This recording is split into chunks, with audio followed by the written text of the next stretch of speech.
Good morning student. मैं आपके सामने सीताराम सूर्य कुमार इंटर कॉलेज बंदीपुर अंबेडकर नगर से विनोद यादव एक बार फिर आपकी शिक्षा के लिए तत्पर हूँ और उपस्थित हुआ हूँ। लेकिन आपको एक दिशा निर्देशित करना चाहूँगा कि इस समय आप देख ही रहे हैं कि कोरोना काल में कोरोना पूरे देश में अपने पांव पसार रहा और काफ़ी तेज़ी से लोगों को अपना ग्रास बना रहा है, ठीक है। और उस पर WHO या फिर कोई अन्य विदेशी देश हो या फिर अपना भारत देश हो, उस पर टीकाकरण कर रहे हैं, उसकी दवाइयाँ खोजी जा रही हैं। लेकिन फिर भी आप ये मान के चलिए कि भी इसका कोई अस्थाई इलाज नहीं है, और अगर कोई अस्थाई इलाज है तो वो केवल और केवल, ठीक है, मास्क लगाना, लोगों से दूरी बनाकर रहना और हो सके ज़्यादा से ज़्यादा समय तक आप घर के अंदर रहें, ठीक है। खुद को सुरक्षित करें और साथ ही साथ अपने चाहने वालों को भी सुरक्षित रखें, ठीक है। लेकिन उस सुरक्षा के साथ साथ हमारा जो ज्ञान है वो स्थिर ना हो, इसलिए आपके ज्ञान की वृद्धि के लिए आज हम पुनः एक बार एक नए वीडियो में हिंदी व्याकरण का एक नया टॉपिक लेकर के उपस्थित हुए हैं, ठीक है, जिसका नाम है सर्वनाम, ठीक है। यहाँ से हम लोग देखेंगे जिसका नाम है सर्वनाम, जिसको आप इंग्लिश में कहते हैं प्रोनाउन, ठीक है। जिसका क्या नाम है? सर्वनाम अर्थात प्रोनाउन। इसकी हम आज चर्चा करेंगे।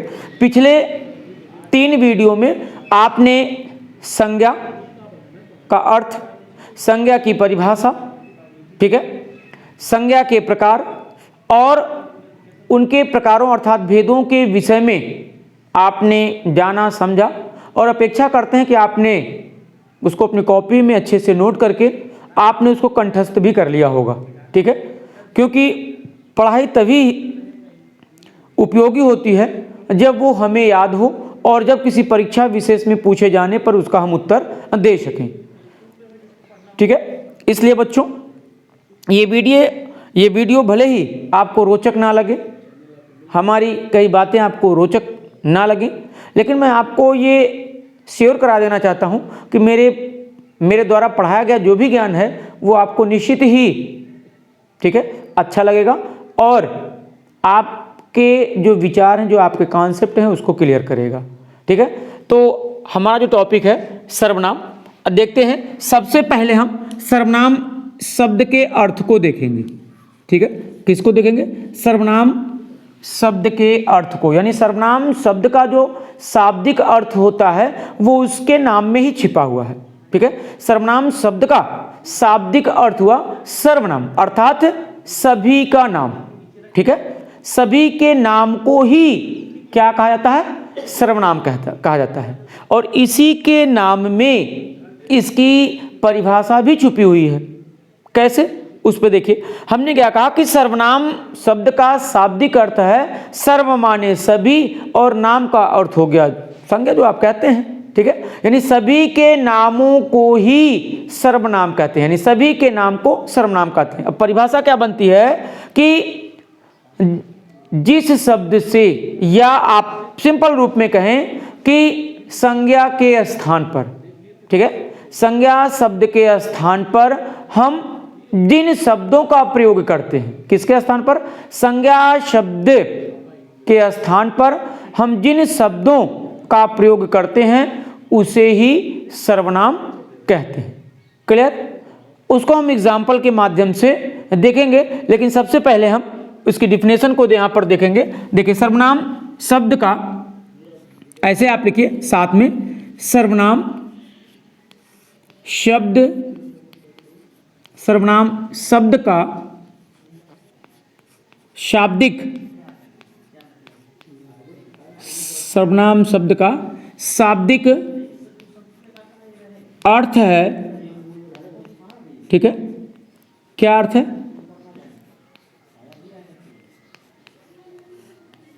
सभी का नाम, ठीक है। सर्वनाम शब्द का सर्वनाम शब्द का शाब्दिक अर्थ है सभी का नाम। क्लियर? आइए यहां देखते हैं इसकी डिफिनेशन, इसकी परिभाषा देखते हैं। ठीक है, परिभाषा इसकी क्या कहती है कि संज्ञा शब्दों के स्थान पर, ठीक है, संज्ञा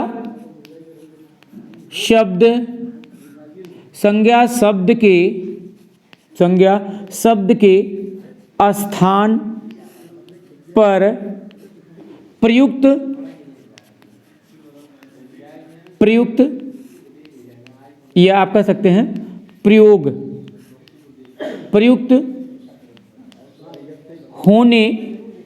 प्रयुक्त होने वाले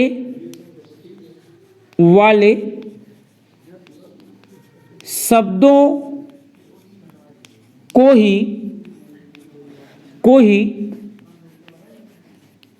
सर्वनाम कहते हैं। सर्वनाम कहते हैं। क्लियर? देखिए एक बार पुनः, हमने क्या बताया, सर्वनाम जिसको आप इंग्लिश में कहते हैं प्रोनाउन। ठीक है, सर्वनाम शब्द का जो अर्थ होता है, क्या होता है कि सर्वनाम शब्द का शाब्दिक अर्थ है सभी का नाम। क्लियर? इसकी डिफिनेशन क्या कहती है? इसकी डिफिनेशन इसके नाम में ही छुपी हुई है कि संज्ञा शब्द के स्थान पर प्रयुक्त होने वाले, प्रयुक्त अर्थात कह सकते हैं कि प्रयोग होने वाले। ठीक है, किसके स्थान पर? समझना बेटा आपको यही है कि संज्ञा शब्द के, संज्ञा का अर्थ हमने बताया था, संज्ञा शब्द का अर्थ होता है नाम, यानी किसी का भी नाम हो, चाहे किसी व्यक्ति, वस्तु, स्थान, भाव, गुण आदि किसी का भी नाम हो, उसे संज्ञा कहते हैं। और उसके स्थान पर यानी उन नामों के स्थान पर हम जिस शब्द का प्रयोग करते हैं उस शब्द को ही व्याकरणिक भाषा में क्या कहते हैं? सर्वनाम कहते हैं। क्लियर? तो देखिए हमने क्या लिखा है कि संज्ञा शब्द के स्थान पर प्रयुक्त अर्थात प्रयोग होने वाले शब्दों को ही सर्वनाम कहते हैं। क्लियर? अब इसको हम एक उदाहरण के माध्यम से समझेंगे। देखिए उदाहरण हमने क्या लिखा, ठीक है, देखिए उदाहरण हमने क्या कहा कि मोहन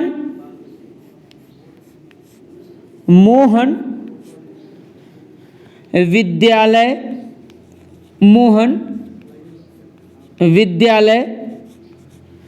ठीक है जा रहा है। मोहन विद्यालय, ठीक है, मोहन विद्यालय जा रहा है। ठीक है, किंतु या परंतु वह, लेकिन वह, अब किंतु परंतु लेकिन, किंतु वह कल नहीं जाएगा। ठीक है, किंतु वह नहीं जाएगा। क्लियर?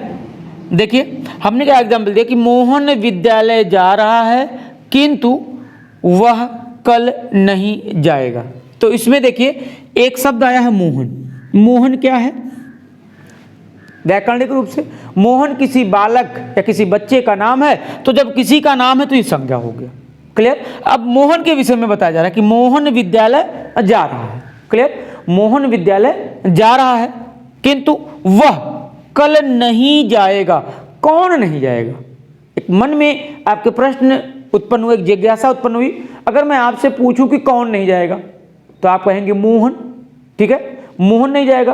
तो इस मोहन शब्द के लिए यानी इस संज्ञा के लिए हमने इस वाक्य में किस शब्द का प्रयोग किया है? तो वो शब्द है वह। मोहन विद्यालय जा रहा है किंतु वह कल नहीं जाएगा। कौन नहीं जाएगा? वह नहीं जाएगा। वह कौन? मोहन। अर्थात मोहन के स्थान पर हमने किस शब्द का प्रयोग किया? वह। तो ये वह जो है ये क्या हो गया? सर्वनाम हो गया। क्लियर? अब एक बार हम पुनः इसकी परिभाषा पर गौर करेंगे तो हमने आपको पहले ही लिखाया है कि संज्ञा शब्द के स्थान पर, यानी संज्ञा शब्द, तो संज्ञा शब्द क्या है? मोहन। संज्ञा शब्द के स्थान पर यानी इसके स्थान पर हम, ठीक है, जिस शब्द का प्रयोग करते हैं, देखिए संज्ञा शब्द के स्थान पर प्रयुक्त होने वाले या प्रयोग होने वाले, ठीक है, शब्दों को ही सर्वनाम कहते हैं। तो संज्ञा शब्द के स्थान पर, संज्ञा क्या है? मोहन, और मोहन शब्द के स्थान पर हमने क्या प्रयुक्त किया? वह। तो वह क्या हो गया? यहां पर सर्वनाम हो गया। क्लियर? क्यों सर्वनाम हो गया? क्योंकि वह शब्द जो है, जो मोहन क्या है? संज्ञा है, इसके स्थान पर हम इसका प्रयोग कर रहे हैं, इसलिए क्या हो गया? सर्वनाम हो गया। ठीक है, क्लियर? देखिए, तो ये अपेक्षा भी करते हैं कि आपको ये टॉपिक बहुत शॉर्ट रूप में और बहुत अच्छे तरीके से मैंने समझाने का प्रयास किया कि सर्वनाम को प्रोनाउन कहते हैं और अर्थ हो गया, सर्वनाम शब्द का शाब्दिक अर्थ होता है सभी का नाम। ठीक है, परिभाषा क्या कहती है कि संज्ञा शब्द के स्थान पर प्रयुक्त या प्रयोग होने वाले शब्द को ही सर्वनाम कहते हैं। एग्जाम्पल के रूप में हमने दिया कि मोहन विद्यालय जा रहा है किंतु वह कल नहीं जाएगा। ठीक है, तो वह कौन? मोहन। तो मोहन संज्ञा है और इस संज्ञा शब्द के स्थान पर हमने वह सर्वनाम शब्द का प्रयोग कर दिया। ठीक है, तो इस वाक्य में वह क्या हो गया? सर्वनाम हो गया। अब सर्वनाम के कुछ और एग्जाम्पल अगर हम देखें, अन्य एग्जाम्पल तो मैं यहां लिख दे रहा हूं, जैसे मैं, तुम, हम, ठीक है, तुम्हारे, हमारे, ठीक है, मैं, तुम, हम, तुम्हारे, हमारे, ठीक है, आप, ये, वो आदि।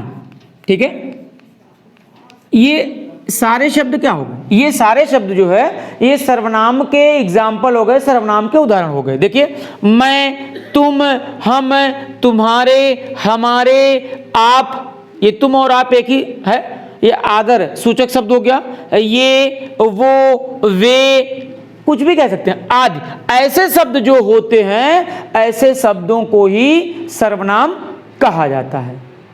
ठीक है, इन शब्दों का प्रयोग, यानी जो ये हमने सर्वनाम लिखा है, इन शब्दों का प्रयोग हम संज्ञा के स्थान पर प्रयोग करते हैं, और जिन शब्दों का हम संज्ञा के स्थान पर प्रयोग करते हैं उन्हें हम सर्वनाम कहते हैं। क्लियर? आइए अब आगे देखते हैं कि सर्वनाम शब्द के भेद। क्लियर? सर्वनाम शब्द के हम भेद के विषय में चर्चा करते हैं। आइए, ठीक है, अब देखिए, जिस तरह से आपने संज्ञा शब्द के भेद के विषय में देखा था, ठीक वैसे ही हम सर्वनाम शब्द के भेद के विषय में यहाँ पर आपसे चर्चा करेंगे और आप इसको हमारे साथ ध्यानपूर्वक समझेंगे और आप अच्छे से इसका नोट्स बनाएंगे। क्लियर? तो हम यहाँ पे लिखते हैं सर्वनाम के भेद। ठीक है, सर्वनाम, ठीक, सर्वनाम के भेद, सर्वनाम के भेद। ठीक है, तो यहां पे लिखेंगे सर्वनाम के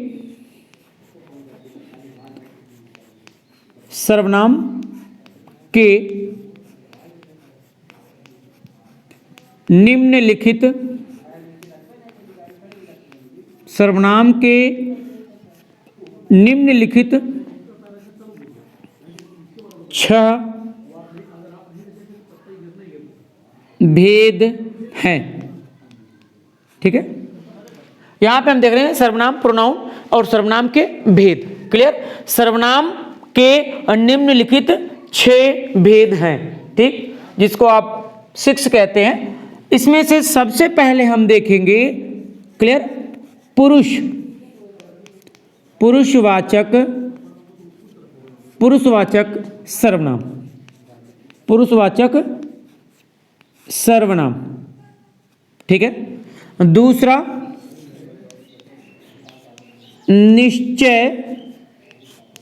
निश्चयवाचक सर्वनाम, निश्चयवाचक सर्वनाम। क्लियर। तीसरा हो गया अनिश्चय वाचक, अनिश्चयवाचक, अनिश्चयवाचक सर्वनाम। चौथा, ठीक है, निजवाचक, निजवाचक,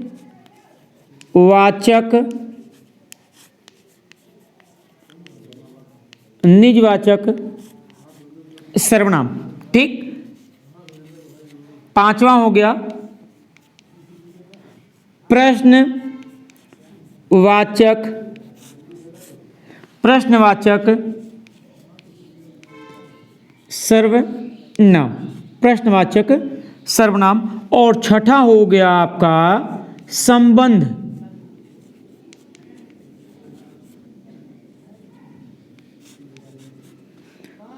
संबंध वाचक सर्वनाम। क्लियर। ये आपके हो गए हैं 6 सर्वनाम। क्लियर आपका।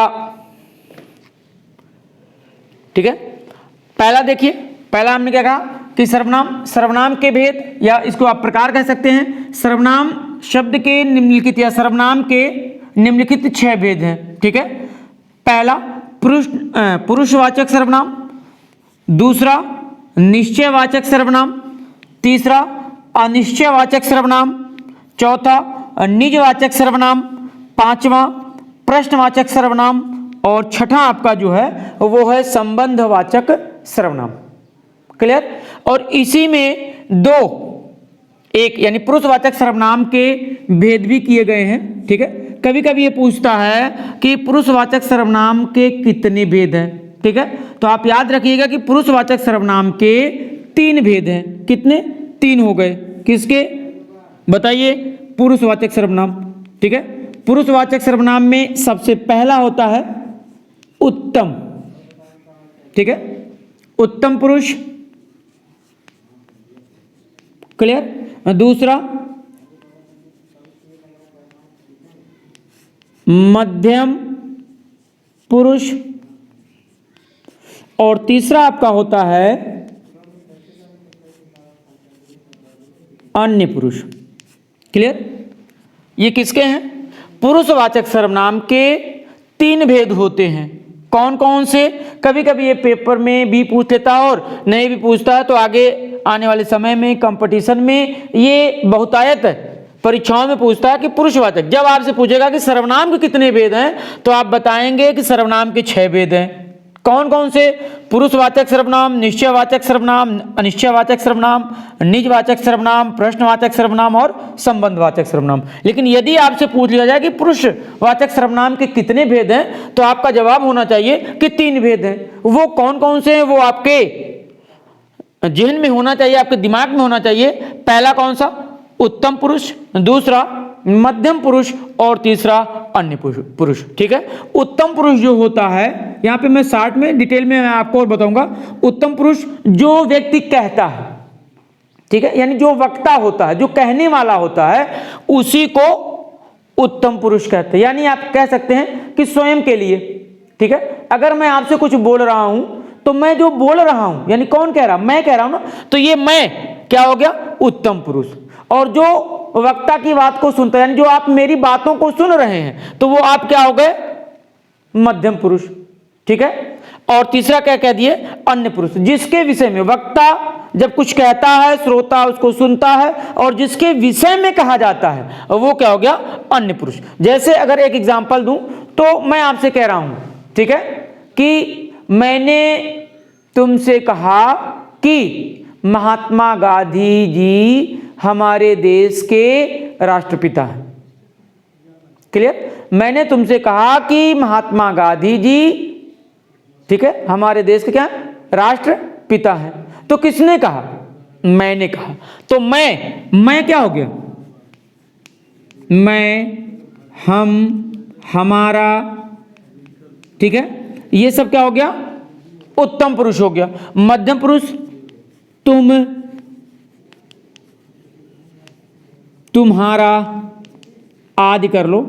डिटेल में इसको हम आगे पढ़ाएंगे जब आपको तो बताएंगे। अन्य पुरुष में, ठीक है, वह, वे, ठीक है। जैसे मैंने तुमसे कहा कि वह नहीं आया है, मैंने तुमसे कहा कि वह नहीं, या ऐसे कह दूं कि वह नहीं आया है, ऐसे भी कह सकते वह नहीं आया है। तो किसने कहा? मैंने कहा। जब मैंने कहा, जो कहता है वो उत्तम पुरुष, जिससे कह रहा, जो सुन रहा है वो मध्यम पुरुष, और जिसके विषय में कहा जा रहा है वो आपका क्या हो गया? अन्य पुरुष हो गया। क्लियर? आइए इसको देखते हैं। पुरुषवाचक सर्वनाम, यानी सर्वनाम वह सर्वनाम शब्द जो किसी के द्वारा कहा जाए, किसी के द्वारा सुना जाए और किसी के विषय में कहा जाए, ठीक है, तो उसे ही हम पुरुषवाचक सर्वनाम कहते हैं। निश्चयवाचक सर्वनाम, यानी वह सर्वनाम शब्द जो किसी वस्तु की निश्चितता का बोध कराए, ठीक है, वह सर्वनाम शब्द जो किसी व्यक्ति वस्तु की निश्चितता का बोध कराए, और इसका प्रयोग हम, ठीक है, निकटता या दूरी प्रदर्शित करने के लिए कहते हैं। जैसे यह किताब तुम्हारी है, यह किताब तुम्हारी है, वह साइकिल तुम्हारी है। क्लियर? तो यहां पे क्या हो गया? निश्चयवाचक सर्वनाम। ये निश्चित बताया जा रहा कि ये किसकी है? तुम्हारी है। वह साइकिल किसकी है? निश्चित हो रहा ना कि वह साइकिल तुम्हारी और तुम्हारे सिवा और किसी की नहीं है। तो दोनों वस्तुओं में निश्चितता का बोध हो रहा है, ठीक है। अनिश्चयवाचक सर्वनाम, यानी वह सर्वनाम शब्द जिससे किसी वस्तु की या व्यक्ति की निश्चित संख्या या निश्चित स्थिति का बोध ना हो। जैसे कुछ लोग आ रहे हैं, कुछ लोग आ रहे हैं। अब कितने लोग आ रहे हैं? कोई संख्या निश्चित है, कुछ लोग नहीं आ रहे हैं। क्लियर? कहते हैं कि गेट पर कोई खड़ा है। आपने कहा अपने घर पर आपके कोई मेहमान आया है, किसी ने पूछा कि कौन है, तो आपने कहा कि गेट पर कोई आया है। अब गेट पर कौन आया है? क्लियर नहीं है। तो जहां पर निश्चित नहीं होता है वहां पर क्या होता है? अनिश्चित वाचक सर्वनाम। कुछ ले आओ, कुछ ले आओ। अब क्या ले आए, है ना? तो मन में ये प्रश्न है क्या ले आए? किसी एक विषय के विषय में तो कहा नहीं गया, किसी एक वस्तु के विषय में नहीं कहा गया है कि ये ले आओ। इसलिए जिसके विषय में कुछ निश्चित ज्ञान ना हो तो वह क्या होता है? अनिश्चयवाचक सर्वनाम होता है। निज, निज का मतलब यहां स्वयं से होता है, स्वयं, या जिसको आप कह सकते हैं खुद, ठीक है। जैसे इसका एग्जांपल दें कि मैं स्वयं ही चला जाऊंगा, मैं स्वयं ही चला जाऊंगा, मतलब मैं अपने आप ही, यानी जो सर्वनाम, वह सर्वनाम शब्द जिससे कि स्वयं के विषय में या खुद के विषय में या स्वयं के किसी कार्य को करने के विषय में बोध हो या खुद के कार्य को प्रदर्शित करने का बोध हो, वहां पर निजवाचक सर्वनाम होता है। जैसे मैंने कहा कि आइए हम आपको व्याकरण पढ़ा देते हैं। मैंने आपसे क्या कहा कि आओ बच्चों हम आपको व्याकरण पढ़ाते हैं, तो आपने कहा कि नहीं सर ठीक है, हम खुद ही पढ़ लेंगे, ठीक है, या मैं खुद ही पढ़ लूंगा। जब आप खुद, खुद मतलब स्वयं ही पढ़ लेंगे, तो यहां पे क्या आ गया? यहां पे खुद क्या हो गया? स्वयं, यानी जो आप कार्य स्वयं कर ले रहे हैं, जो अपने आप से कर लें, ठीक है। तो हमने क्या बताया कि यहाँ पे निश्चय जो शब्द है वो स्वयं और खुद के रूप में या खुद के लिए प्रयुक्त होता है। तो जिस सर्वनाम शब्द का वह रूप जिससे स्वयं या खुद के विषय का बोध हो, वहां पे निजवाचक सर्वनाम। अब प्रश्नवाचक सर्वनाम क्लियर है? यानी सर्वनाम शब्द का वह रूप जिससे, ठीक है, किसी व्यक्ति वस्तु के प्रश्न का बोध हो, यानी जिससे हम किसी से कुछ पूछें। जैसे तुम कहाँ जा रहे हो, तुम कहाँ जा रहे हो, तो कहाँ क्या हो गया? कहाँ जो है प्रश्नवाचक सर्वनाम। क्या कर रहे हो, क्या कर रहे हो, तो यहाँ पे क्या क्या है? क्या जो है वो सर्वनाम है। और किस प्रकार का सर्वनाम है? क्या, क्योंकि प्रश्नवाचक वाक्य में कौन, क्या, किसे, कितने, ये ऐसे शब्द हैं जो किसी भी वाक्य में लगते हैं या किसी वाक्य में प्रयुक्त होते हैं, तो वह वाक्य जो है वो प्रश्नवाचक वाक्य बन जाता है। तो क्या कर रहे हो, कौन रो रहा है, कौन रो रहा है। ठीक, तो ये प्रश्नवाचक हो गया। संबंधवाचक सर्वनाम, जो दो सर्वनामों के बीच संबंध प्रदर्शित करे, यानी वह शब्द जो दो सर्वनामों के बीच के संबंध को प्रदर्शित करता है उसे हम संबंधवाचक सर्वनाम कहते हैं। ठीक है, यथा, ठीक है, ज्यों, त्यों, ठीक है, ये कैसे शब्द हैं, ये आपके संबंधवाचक हैं। जैसी करनी वैसी भरनी, जैसी करनी वैसी भरनी, तो वैसी क्या होगा, जैसी करनी वैसी भरनी। इन दो वाक्यों को या दो सर्वनामों को संबंध स्थापित कर रहा है, उनमें संबंध बना रहा है, तो वो शब्द वहां पर क्या हो गया, संबंधवाचक सर्वनाम हो गया। क्लियर। तो इसके विषय में बच्चों हम और आपको विस्तृत रूप से पढ़ाएंगे। फिलहाल आप इनको बाखूबी वीडियो को रिप्ले करके एक बार पुनः सुने, समझें, देखें, इसका नोट्स बनाएं और अच्छे से कंठस्थ कर लें, याद कर लें, अपने दिमाग में बाखूबी बैठा लें, समझ लें। और उसके बावजूद यदि आपको कोई दिक्कत परेशानी होती है तो आप निश्चित ही कमेंट करके आप पूछ सकते हैं। वैसे मैंने आपको सरल से सरल भाषा में पढ़ाने का प्रयास किया है कि आपको पुनः अब किसी के द्वारा पढ़ने की आवश्यकता ना हो। अगर पढ़ने की आवश्यकता पड़ेगी तो भी आपको सारा का सारा कॉन्सेप्ट क्या होगा, बिल्कुल क्लियर होगा।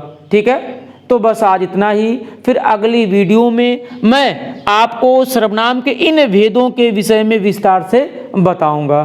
ठीक है, तब तक के लिए धन्यवाद।